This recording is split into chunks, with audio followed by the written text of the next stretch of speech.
citizen in the advent of fake news and disinformation in my country. We need to work it out. We need to prove that we are the voice of the people. We are the media. We are the facilitators.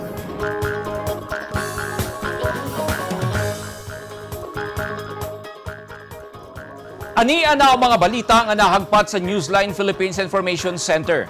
Ako si Paul Palacio. Tutok na!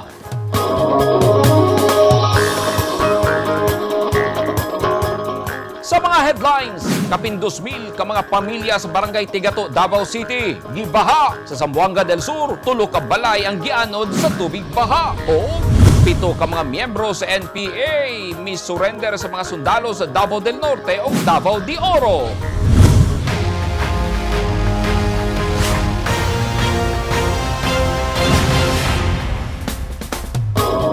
Sa detalye sa ato mga balita, gibaha sa ikaduhang higayon karong tuiga ang Barangay Tigato, Davao City kung asa ang Jade Valley Subdivision gihapon ang nagrabihan. Sa bana-bana sa mga barangay officials, kapindosmil ka mga pamilya ang apektado sa baha o mas dugay sa muhubas ang baha karon kumpara sa milabay nga mga katuigan. Anyang report ni Eugene Hinutan. Halos usa ka bulan na ang milabay, gibaha na sab ang Jade Valley Subdivision ug ubang bahin sa Barangay Tigato, Davao City. Kini tungod sa pag-awas sa Davao River nga miabot sa critical level hatod sa siging ulan tungod sa low pressure area. Alas 4 kaganiyang kaadlawon, miabot sa 5 ka piye ang gilawon sa baha. Pasado alas 8 kaganiyang buntag, padayon gihapon ang rescue operation sa mga apektadong residente. Sa video nga kuha ni Willie Pregonta Dasilio, nga residente sa lugar, lawom paghihapon ang tubig baha ug padayong gipabakwit sa mga rescuers sakay silang rescue boat ang mga residente. Sama sa naandan, kung dunay baha sa lugar, nag-inisyatibo na lang og bakwit padulong sa mas luwas nga lugar ang ubang residente. Kasamtangan nga naa sa evacuation centers ang apektadong mga residente. Sumala ni Barangay Tigato Kapitan Lito Lapitan, kapindosmil ka mga pamilya ang apektado, sanglit, mas dagang sityo sa barangay ang gilunupan. So ang ikuan na mga area kung sa is more than 3 kilometers ang iyang ang natamaan nga area ba.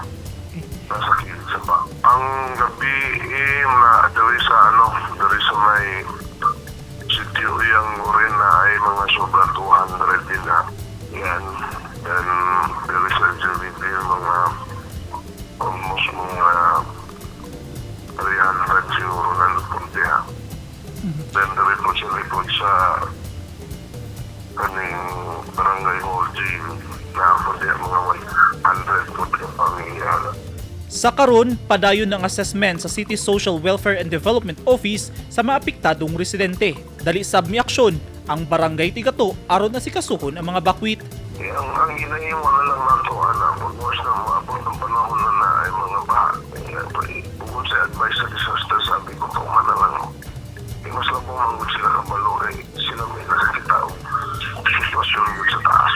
Yung lain solusyon na nakambakan, panahon ng mga area nga gilisay diri sa mga tigat o sa asap o ng mga korosyon. Kaya pantambakan nila o tanawa wala naman mahay. Sumala ni Kapitan Lapitan, mas dugay muhubas ang tubig baha karon kaysa baha sa nanglabay nga tuig ug nakita niya ang hinungdan kini tungod sa gipangmuntar nga mga gabyon. Kini na ang ikaduhang higayon karong tuiga nga gibaha ang Barangay Tigato. Sanglit niya tung Marso 7, gibaha usab kini diin gatusan ka mga pamilya ang namakwit. Nobyembre 9, 2021, gibaha usab ang lugar. Gawas sa Tigato, gibaha usab ang ubang residente sa Davao City nga nagpuyo dapin sa sapa. Sama sa residenteng si Annalyn Merca nga misulod na ang tubig baha sa ilang balay sa Barangay 5-A, Bangkiruhan. Last December 21, nabahaan ni. Dayon March 7, 2022. Tapos today, April 7. So isa lang dyan sa kabulan ang nilabay, nabahaan na po ni. So dili na ni sa bago sa mga kay aware naman yung may nga ni kay kami, lumulupyo yun ni. Ikan pa sa una, dress dapin saka. So aware namin sa mga pangitabo. Unang-una na akong ginabuhat is gina-safe na ako akong mga anak. or should I say nga ginahatod na po akong mga anak nga dito sila sa balay sa akong magulang kay kuan man to, taas man tong area. So dili ko mabalaka kung naa sila dito.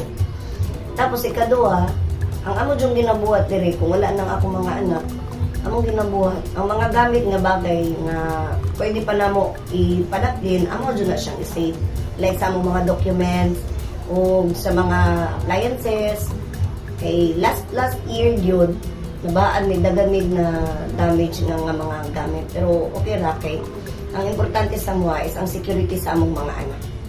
Giawhag sa mga otoridad ang mga Davaoenyo nga padayong mag-amping kay posibleng naapay baha tungod sa padayong pagdaot sa panahon hatod sa LPA. Eugene Hinutan, Newsline Philippines, Davao Region. Stay safe. Daghan ang namakwit tungod sa kalit nga pagsaka sa tubig baha sa lungsod sa Santo Tomas, Davao del Norte. Human mibuswak ang tubig tungod sa sagunson nga pag-ulan sa kabukiran ug mi kanaog kini sa ilang mga lugar. Tungod niini gigamit na sa lokal nga pagamhanan ang ilang emergency fund aron ipamalit og pagkaon alang sa katawhan nga naa sa nagkadaiyang evacuation center. Ani ang report ni Norin Michelle Igonia. Usa ka libo na og padayon pag nagkadaghan ang mga residente gikan sa Barangay Salvacion na kinamayan kasig-ang og kasikbit nga barangay ang naapektuhan sa pagsaka sa tubig baha sa Santo Tomas, Davao del Norte. Mato ni Municipal Administrator Eliza Evangelista Lapinia. Sa karon is ongoing ang ato ang kung pila ka families. So, we're estimating more than 1,000 because naapot tay Barangay Talumon na ginatanaw and ginahulat pa nato kay nagataas pa man jud ang tubig and expected siya na mo adto siya sa katong desin magianan gyapon sa tubig na kinamayan the Barangay San Miguel o Barangay Kasigam. So ongoing nagakuan ni karon namin sa ground karon kay paag pa man yun ang tubig. Nanghatag na og init nga nilutong pagkaon ug relief goods ang lokal nga panggamhanan sa mga naapektuhan sab sa ilang evacuation centers. Alas 3 kagahapon tagahawak na ang tubig sa National Highway sa lungsod sa Asuncion dinhi sa Davao del Norte. Ang mga nagikan sa lungsod sa San Isidro wala na nakatabok. Samtang kaganinang kadlawon, miabot na sa taas nga level ang tubig sa Santo Tomas ug hangtod karong mga orasa, padayon pag nag-abot-abot sa evacuation center ang mga apektadong residente. Samtang sa probinsya sa Davao Occidental, namakwit na usab ang mga residente nga duol sa sapa ug mga agianan sa tubig kay miapaw na ang tubig baha. Sama sa hulagway nga gipaambit ni Noel Hernan, ang principal sa Tubalan Elementary School. Makita nga nitupong na sa mga lingkuranan ang tubig ug halos mulutaw na ang eskwelahan. Matod ni Teacher Rosemary Garrido, ang pagtaas sa tubig sa ilang eskwelahan nahitabo na sa makadaghang higayon. Tungod kay ang ilang eskwelahan duol ra sa sapa. Niadtong Disyembre sa niaging tuig, atop na lang sa ilang eskwelahan ang nakita tungod sa pagdako sa tubig. Sumala ni Kapitan Esther Florentino, doon na plano ang probinsyal nga panggamhanan kabahin sa pagbalhin sa eskwelahan sa luwas nga lugar, kaya ang nahimutangan sab-ani na apil sa economic zone. Anang elementary school, actually, na siya, i-evacuate na siya diya. Ang plano sa amo ang probinsya, i-evacuate na siya sa lain nga lugar kay wala ginahasardos ang iyang lugar nga sige kabangaan. Unya igo po siya sa katong economic zone nga area. So maod na ang na-appeal na siya sa katong economic zone nga survey. Mo na nga naglisod o mag-develop sa maong diha elementary school.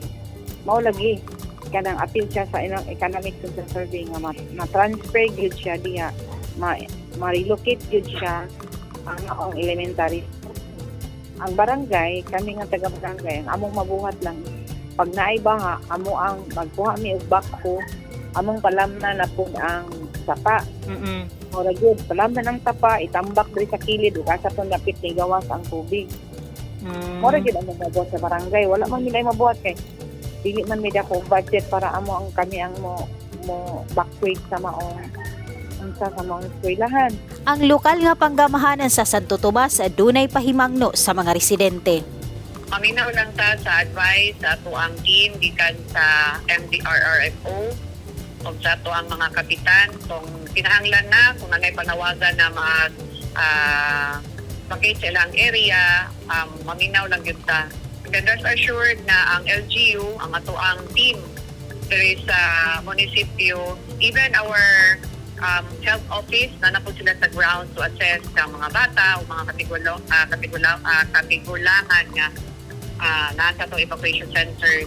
So maminaw lang yun ta o unsa ang katong-sakto nga pahimangno o kanang sakto nga informasyon bahin aning ato ang kahimtang sa pagbaha o kung na may susunod na bagyo, maminaw lang yun ta sa advice sa ato ang authorities. Noreen Michelle Igonia, Newsline Philippines, Davao Region. Stay safe. Sa Zamboanga del Sur, unom ka mga barangay ang gibaha sa lungsod sa Kumalarang ug kapin 800 ka mga pamilya ang apektado diin tulo ka mga balay usab ang gianod. Ekta-ektaryang humayan ug maisan ang nadanyos. Ani ang report ni Neptali Batuleño. Moabot sa unom ka barangay ang apektado sa pagbaha sa lungsod sa Kumalarang, Zamboanga del Sur tungod sa walay puas nga pag-ulan gumikan sa Intertropical Convergence Zone kun ITZZ sukad niadtong adlong Domingo, April 3. Base sa Provincial Disaster Risk Reduction Management Office, nakasilati sa pagbaha ang barangay Salagmanok, barangay Poblasyon, barangay Lantawan, barangay Sikadi, barangay Gawil ug barangay Diplo. Subay sa inisyal nga datos, kapin 800 ka panimalay sa maong lungsod ang napiktuhan sa baha diin tulo ka balay ang gianod sa tubig baha ug tulo ka balay usab ang naigo sa landslide. Dugang pa, mukabat sa 67 ka hektarya sa Basakan ang gibanlas usab sa baha ug mihapay sa kamaisan sa 28 ka mga mag-uuma. Nasayran nga misulod na ang tubig baha sa mga balay o establishmento sa nasangpit nga lungsod. Inungdan nga mibakwit na ngadto sa evacuation areas ang mga apektadong residente. Nagpadayon pa karon ang damage assessment nga gihimo sa local government unit o PDRRMO aron mahatod gilayon ang tabang nga gikinahanglan sa mga apektadong residente. Nakaposisyon na usab ang mga ayuda nga gigahin sa paggamhanang probinsyal alang sa mga biktima sa maong kalamidad. Neptali Batuleño, Newsline Philippines. Stay safe.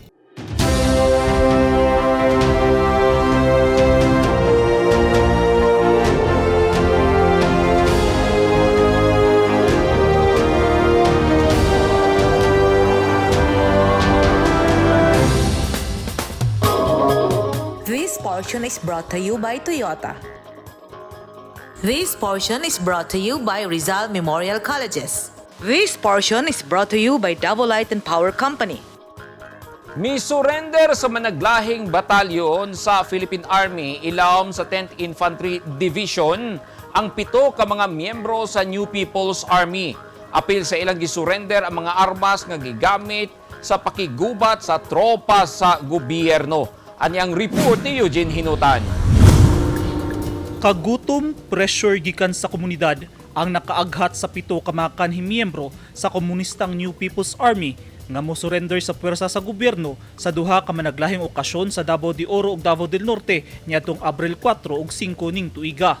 Tulo ka mga kanhi NPA gikan sa Guerrilla Front 3 ang misurrender sa tropa sa 60th Infantry Mediator Battalion sa Sitio Bagtok, Barangay Gupitan, Kapalong, Davao del Norte niadtong Abril 5. Lakip sa gitahan ang duha ka M16 rifles, assorted medical paraphernalia ug gamit panggera. Samtang upat sab ka mga kanhimiyembro gikan sa Guerrilla Front 2 ang misurrender sa 66 Infantry Kabalikat Batalyon sa Purok Kalantas, Barangay Makagong, Maragusan, Davao de Oro niadtong Abril 4. Giila ang mga misurrender nga silang alias Jesse, Elgen, Wanwan, Densyo, Bernon, Goryo ug Yanyan. Gidaig ni Major General Nolasco Minpin ang commander sa 10th ID ang mga sundalo nga apil sa nakakumbinsi sa pagsurrender sa mga rebelde sanglit gipaningkamutan sa gobyerno nga tapuson ang insurhensiya sa Southern Mindanao sa termino ni Presidente Rodrigo Duterte. Eugene Hinutan, Newsline Philippines, Davao Region. Stay safe. At tangi! PhilHealth Region 10 nagpasalig og bayad sa claim sa mga hospitals ug doctors. O Davao City Overland Transport Terminal, dunay igong biyahe sa bus karong Semana Santa. Naging mapaghamon ng taong 2020 sa bawat Pilipino at sa Philippine Charity Sweepstakes Office. Nakapanlulumo at nakapanghihina, ngunit hindi tayo kapwa susuko. Mula noon, ngayon at sa hinaharap, asahang makakasama ninyo ang PCSO sa pagbangon ng Pilipino sa anumang pagsubok. We will get through this crisis as one nation. Ang mga taong dunay mga ginahambin nga mga grabing mga balatian o comorbidity, hilabi na ang mga senior citizens, sila ang mas delikado nga maigo sa coronavirus disease COVID-19. Busa dubling pag-amping ang himuon og tambali ang mga ginahambin nga mga sakit. Ang pagtumar sa Bilonga Gold Herbal Capsule is a food supplement makatabang aron mapunggan nga musamot ang mga balatian. Turmeric uluyang dilaw ang nagunang sagol sa Bilonga Gold. Gisagulan og sodium ascorbate o vitamin C aron mas mulig-on ang immune system. Ang Bilonga Gold Herbal Capsule mapalit sa mga butika.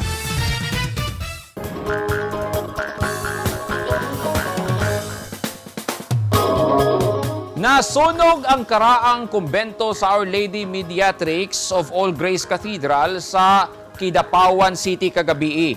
Paspas midako ang sunog kay gama sa light materials ang gilamoy sa kalayo, apil na ang gamit sa mga kaabag. Ani ang report ni Regilan Yama.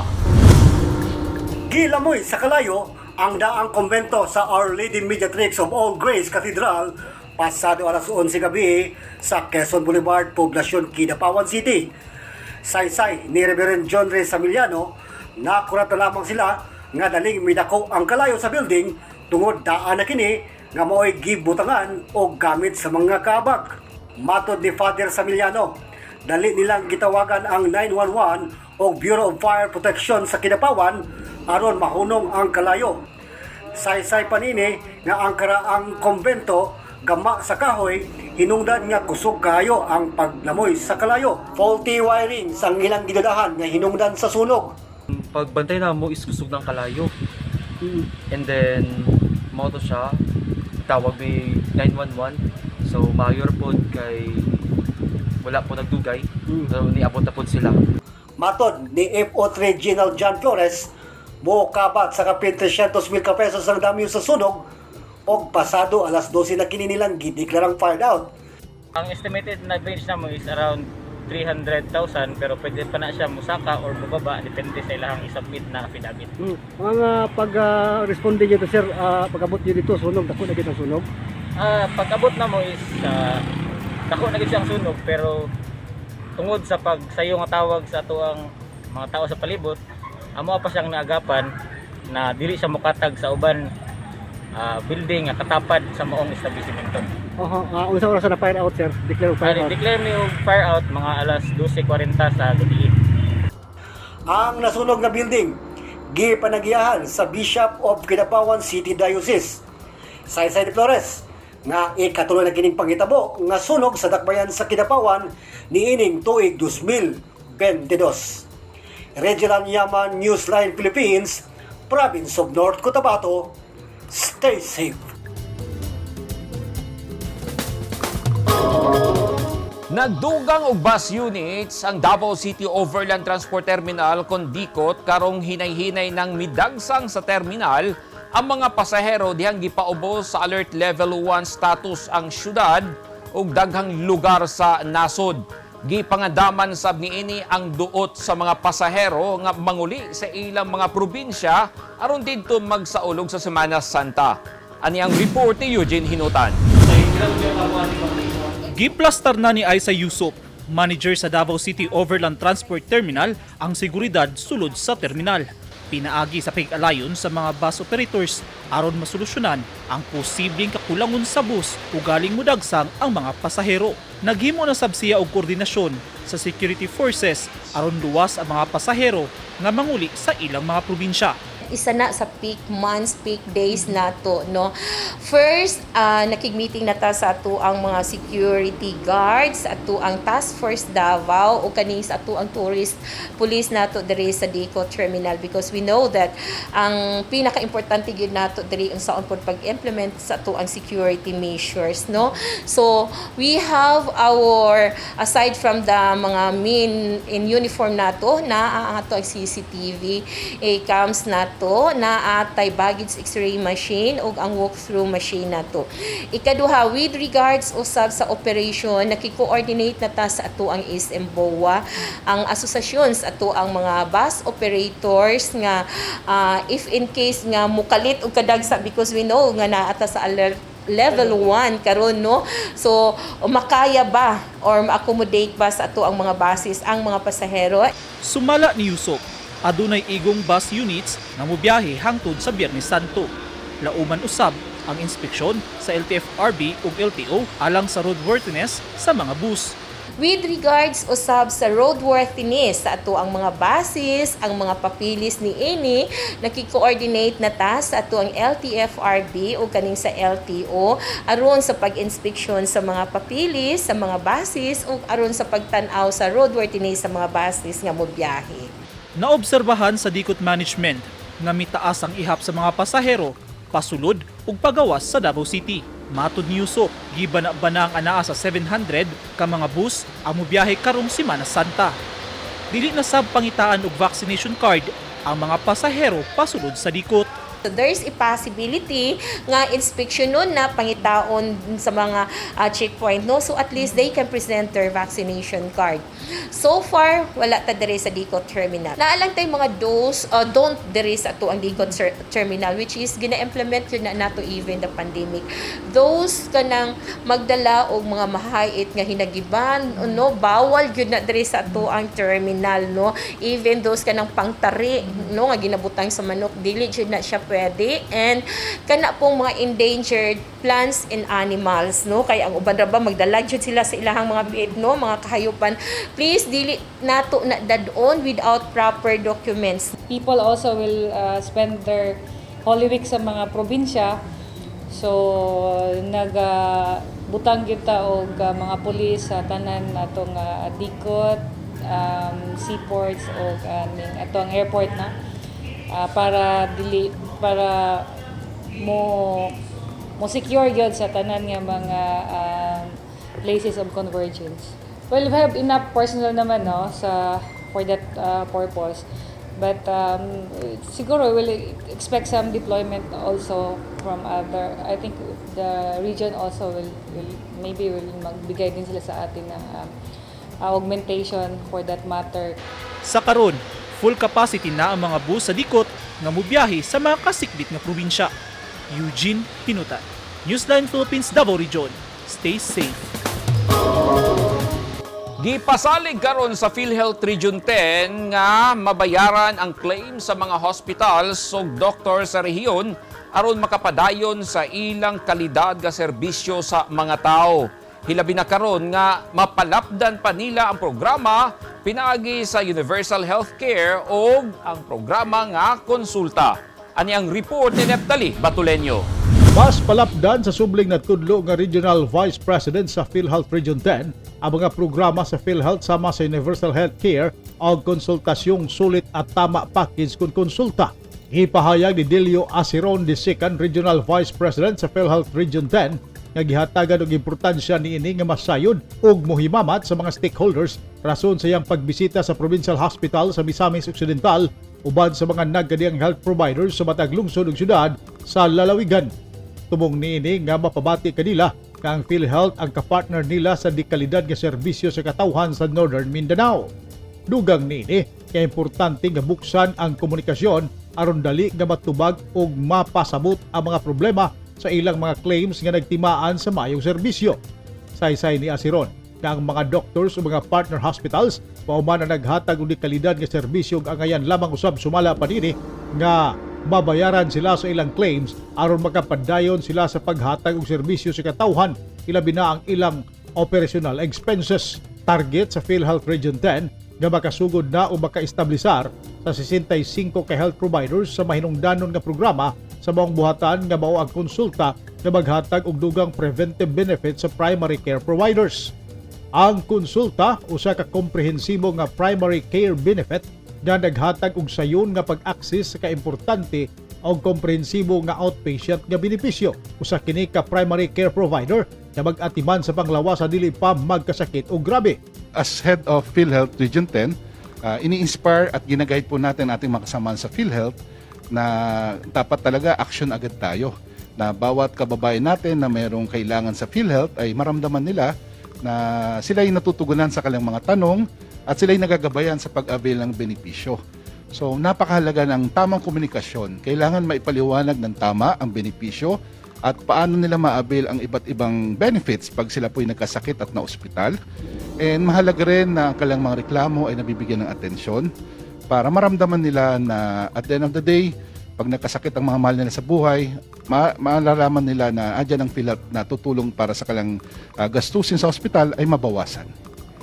Samtang sa Usami City, adunay usa ka konsulta accredited provider samtang laing 7 ka mga hospital ang nagproseso pa sa pag-accredit sa ilang buhatan.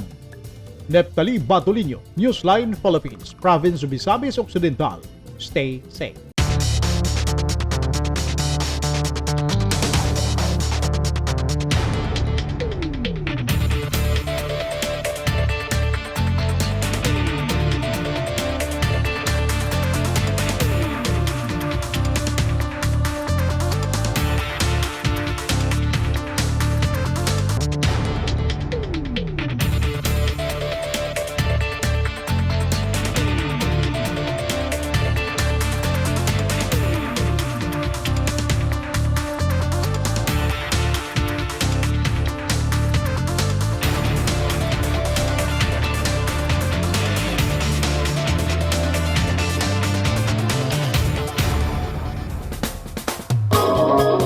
Ugmaw kadto naghingpit sa mga balita nga nahagpat sa Newsline Philippines Information Center. Alang sa dugang balita, bisitaha ang website nga www.newsline.ph. Sa Facebook page, Instagram, newsline.ph. ug sa Twitter, newsline.ph. Kung aduna mo'y mga balita o impormasyon sa inyong tagsa-tagsa ka mga lugar sama sa sunog ug baha, mamahimo ka na ninyong i-share pinaagi sa Newsline Messenger. Makita usab ninyo sa Channel 49 ug Channel 50 sa NCTV and Cable TV sa North Cotabato. O mo-subscribe kita sa YouTube channel sa Newsline Philippines ug syempre sa app nga TikTok. Ako si Paul Palacio. Daghang salamat and stay safe!